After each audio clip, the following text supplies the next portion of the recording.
My husband and I are first-time parents to an 8-month-old son, Jack. I've struggled since he was born. I had a difficult pregnancy. My son had colic, and my maternity leave was short. I was diagnosed with PPD and am getting treatment. My husband and I both have demanding jobs. I'd love to quit, but we can't afford it right now. I don't have many friends in the state where we live, and I'm lonely. My MIL is in poor health, and my husband is gone 2 per week helping her. I haven't had a day or evening off since Jack was born. Plus, our home was flooded by a broken pipe 5 months ago. Handling the cleanup has been a nightmare. My mom lives 1 hour away and has never once offered to help with anything. We've always had a pretty good relationship. She was a stay-at-home mom and was very loving and devoted to my brother, sister, and me. She's an empty nester and spends her days doing yoga and seeing friends. My mom won't see the baby if it's very low effort. I asked her a few times if she could babysit or run an errand. But she always says no. Once I called her at the height of my PPD sobbing, saying I was scared to be alone and could she come over. But she had brunch plans.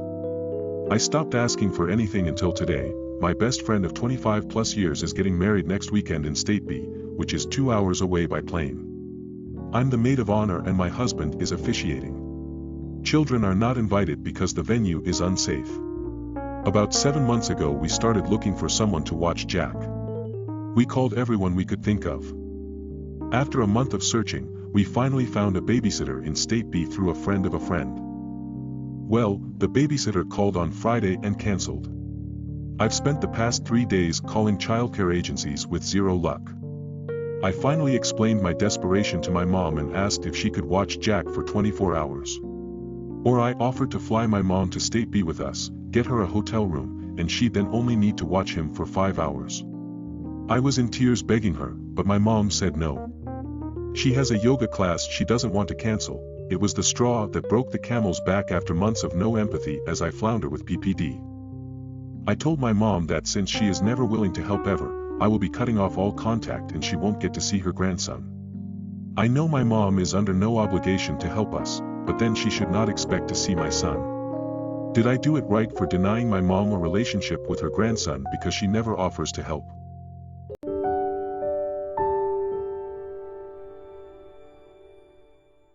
So my husband rented a beautiful hotel room for us on my birthday in a beach town. Said room was a large studio and had 2 TVs, so it was obviously designed for guests to also have guests. Well, at 9:30 p.m. on a Sunday night, 3 hotel staff, one not even in uniform, came knocking on our door saying that we need to keep it down because our neighbors filed a noise complaint. The hotel was pretty empty and they placed another family next to us, which we thought was weird, but whatever. However, we said okay and that our family was leaving. Then the employee proceeded to go on about how she will call the police. Again, our family was leaving. It became escalated when I asked why she was threatening police presence. I then stepped away from the door and allowed someone else to speak with her.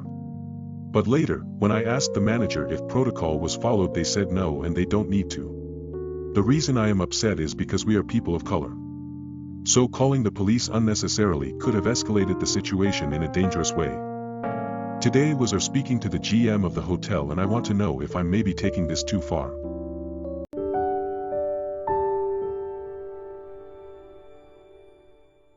To begin with, I love my son with all my heart. But he blew up his marriage by cheating and has moved back home. I have 3 children. My oldest is my daughter 30, then my twins 25, my oldest just got married to a wonderful man. My younger daughter is going to grad school overseas and that leaves my son. Let's call him Carlos. He has always been a handful. He got married when he was 20.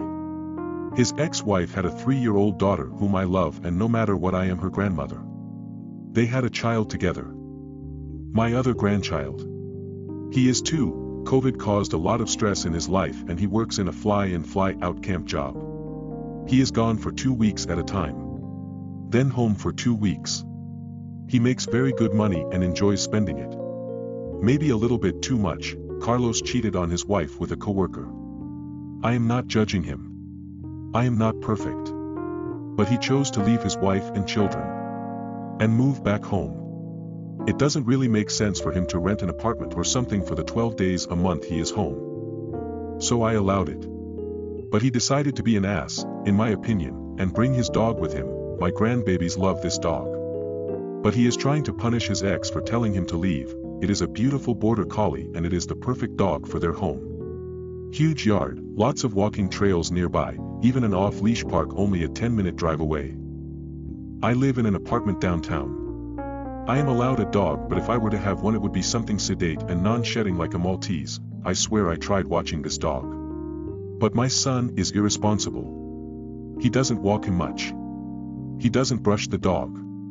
He is just holding on to the dog to lever his way into his ex's life. The last straw was this last time off work.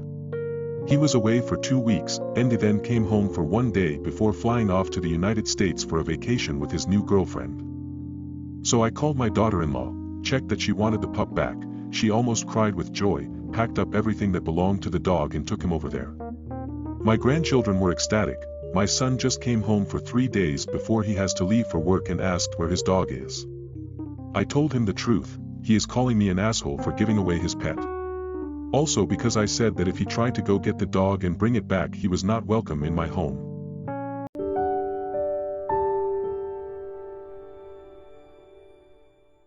After my husband left for his brother's bachelor weekend trip, our son, who is 2, was very upset because he forgot to tell him that he loved him.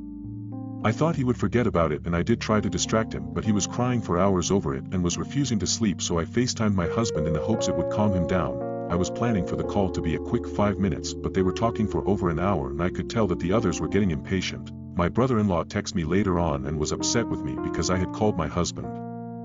He said he was just asking me to give him 1 weekend of my husband's time and if I needed help I should ask his parents or get a nanny. He thinks I used my son as an excuse to check in on my husband, which annoyed me, so we had an argument through texts because I told him I'd call my husband whenever I wanted to.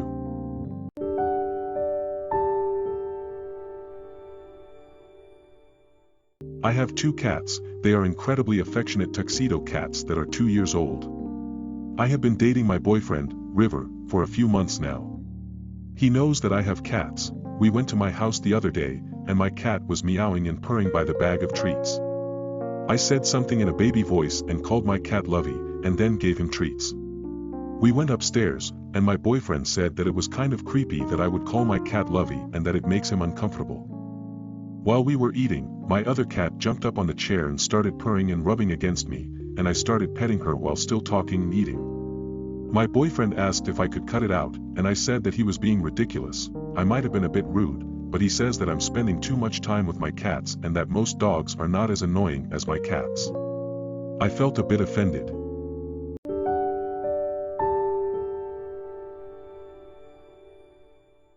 My parents divorced when I was 8. I stayed with my dad full-time and went to visit my mom 2 weekends a month. My dad stayed single for all my childhood and adolescence. I met Josh 1.5 years ago, because he was my boss at the company. I started working half-time while finishing college, same field. Well, Josh and I started getting along so well and hanging out. I even met his wife, Mary, a couple of times. Well, for my 22nd birthday I decided to throw a party and invite Josh and Mary to come. My dad was there too, of course, and I introduced them to him. They shook hands, shared some info, and that was it. That was their whole interaction during my birthday party. Like 2 weeks later Josh came to me saying that my dad was amazing and a fun dude, and then let me know that he and his wife, had some beers with him, and from that point they became best friends. My dad would constantly go to their house on weekends to have some grill or whatever. They also invited me, but I never went. 3 months ago, Josh came to me to tell me that my dad was a bastard and a homewrecker who seduced his wife to cheat on him and got her pregnant. I called my dad to know what was going on, and he told me that Mary left Josh to be with my dad because they had an affair and she was pregnant, and also told me that they love each other. I found out that they'd been having an affair for a year, almost immediately after they met for the first time. They planned to get married after the twin babies, boy and girl, are born, and Mary's divorce is finalized. Not gonna lie, I feel guilty because if I hadn't invited Mary and Josh, they had never met my dad and this wouldn't have happened, and I can't look at my dad the same way I did. He went after a married woman who has a 10-year-old boy. I know he is a great dad to me. I love him very much and I know he will be a great stepdad and dad to this new children, but I can't just look at him the same way I did. I still talk to him but try to keep my distance as much as I can. He invited me to their baby shower. But I said I couldn't go because I didn't feel comfortable. He asked me why, so I said, "Dad, to be honest, I can't look at you the same way. You went after a married woman with a child, you got her pregnant and now wants to act like nothing has happened." He told me this doesn't affect me anyway and that his love life shouldn't be my problem, but I had to quit the job since Josh became insufferable. My mom and friends say that I should support my dad because I don't know what Josh's and Mary's relationship was like, which is true. I don't, but I can't help but feel guilty and sorry for Josh.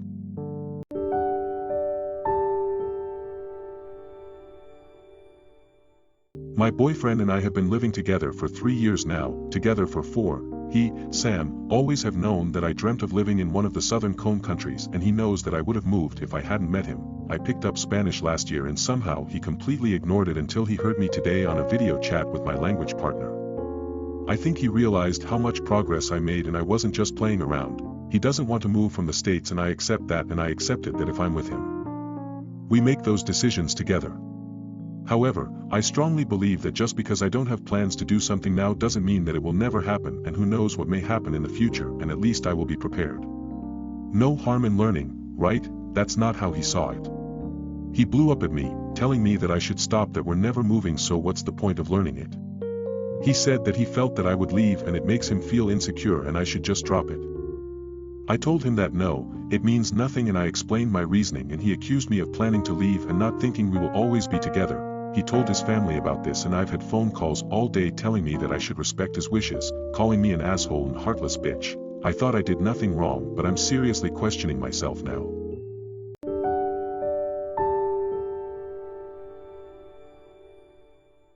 I want my fiancé to cut off his longtime female friend. My fiancé and I have been together almost 7 years, lived together for 6 years, engaged for 1 year, and have 3 kids together. My fiancé has had mostly the same main friend group since early high school. One of the friends in the group is the female in question. Most friends in this friend group have partners and children, this female friend does not. So, for the most part, she has ceased contact with most people in the friend group. Besides my fiancé and another male friend in the group, who is also engaged with kids. I don't know if it bothers his fiancé. In the past, my fiancé's friendship with this woman has caused issues for us. Circa 2016 to 2017, they would hang out often alone, and that made me uncomfortable. I vocalized this, but he thought I was overreacting, and I told myself as much and tried to get over it. However, a pattern was forming where she would come over around 7 p.m.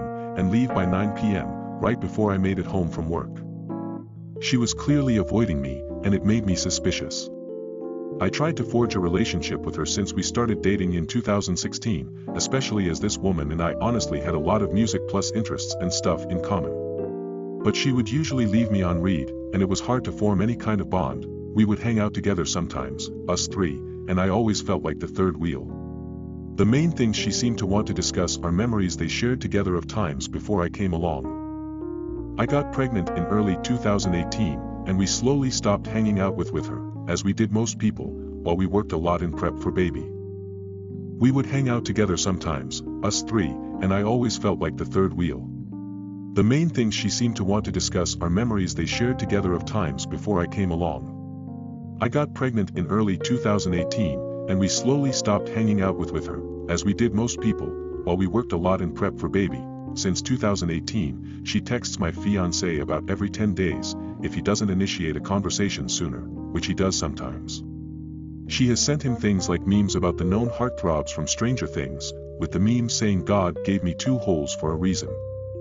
Went to a titty bar, she's straight, and sent him a picture of the dancers, etc. There are other things too.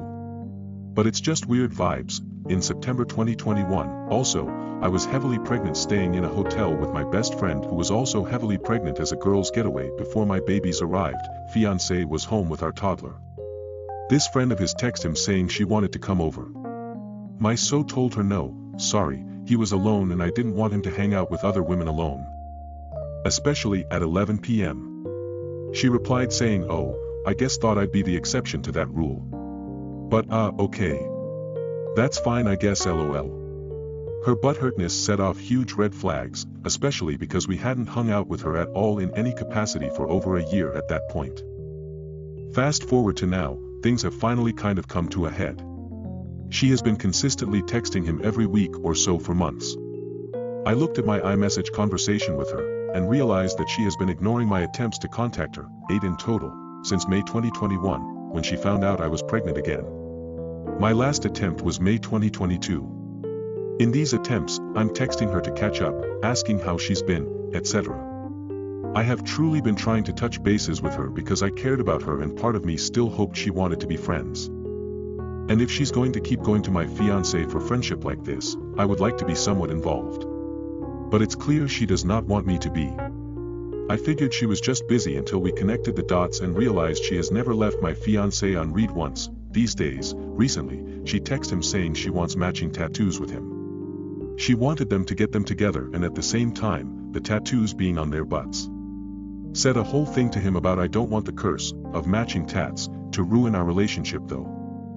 Definitely made me super uncomfortable. She continues to text him around every 10 days, if not sooner, often just bringing up a random memory with him from years ago that he doesn't even remember sometimes. She just did last night. What do?